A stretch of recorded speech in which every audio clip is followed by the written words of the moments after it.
Hi అండి, నమస్తే. కేంద్రం ఒక బిల్ అయితే పాస్ చేయడానికి సిద్ధపడింది. అదేంటి అంటే ముఖ్యంగా డీలిమిటేషన్ మహిళా రిజర్వేషన్ల గురించి అని చెప్పేసి 33% మహిళా రిజర్వేషన్లు అని చెప్పి. అదే మొన్న చూసుకున్నట్టయితే 17 తారీఖు అది క్యాన్సిల్ అవ్వడం జరిగింది. ఎన్డీఏ కూటమి దాన్ని క్యాన్సిల్ చేయడం జరిగింది, అంటే వ్యతిరేకించడం జరిగింది. మరి ఈ విధంగా జరుగుతున్నప్పుడు ఇప్పుడు అది బిల్ అనేది పాస్ అయితే ఎలా ఉండేది, లేకపోతే ఎలా ఉండేది? వాస్తవానికి డీలిమిటేషన్ బిల్లు అని కొత్త కొత్త బిల్స్ తీసుకొచ్చి ప్రజల్ని గందరగోళం చేస్తున్నారు తప్పించి దానిలో మహిళలకు వచ్చింది ఏం లేదు. అధికంగా సీట్లు పెంచడం వల్ల జరిగే అభివృద్ధి కూడా ఏం లేదు. ఎందుకంటే వాస్తవంగా వాళ్ళు నిజంగానే ఇట్లాంటి బిల్స్ తేవాలనుకుంటే, ఇంకొకటి సవరణ చేయాలనుకుంటే వాళ్ళు బీసీలకు ఇప్పుడు ఎప్పటి నుంచో అడుగుతారు, బీసీలకు తమ వాటా తమకు ఇవ్వాలని. 70% 80% బీసీలు ఉన్నారు కదా, వాళ్ళ వాటా వాళ్ళకి ఇవ్వాలంటే వాళ్ళకి ఇవ్వడం లేదు. ఆ ప్లేసులలో అందరినీ ఓసీలో నిలబెడుతున్నారు. సో ప్రతి పార్టీ ఎంతసేపు అది చేస్తాం ఇది చేస్తామని ప్రజలకు ఆశ చూపించి ఓటు అడగడం తప్పించి చేసింది ఏం లేదని దీని ద్వారా మనకు క్లియర్ గా అర్థమైంది.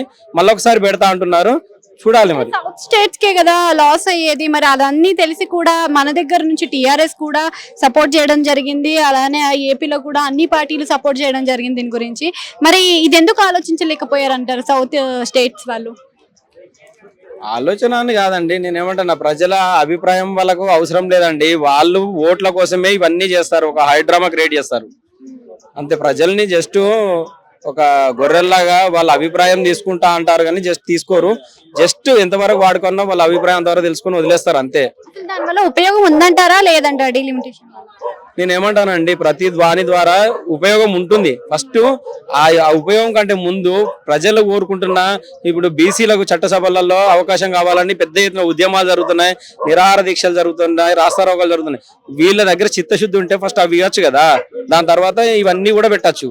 వాళ్ళ దగ్గర చిత్తశుద్ధి లేదు కాబట్టి కొత్త కొత్త అన్ని ఇస్తాను. ఇప్పుడు మనం చూసినట్టయితే ఆంధ్రప్రదేశ్ కు ప్రత్యేక హోదా ఇస్తా అన్నారు, తర్వాత స్పెషల్ కేటగిరీ అన్నారు, ఏది లేదు. ఇప్పుడు పవన్ కళ్యాణ్ గారు గతంలో మనం ఎన్నో వ్యాఖ్యలు చేశారు, పాచిపోయిన లడ్డు ఇచ్చారు, ఏది ఇవ్వలేదు, ఇప్పటికి కూడా ఏం లేదు.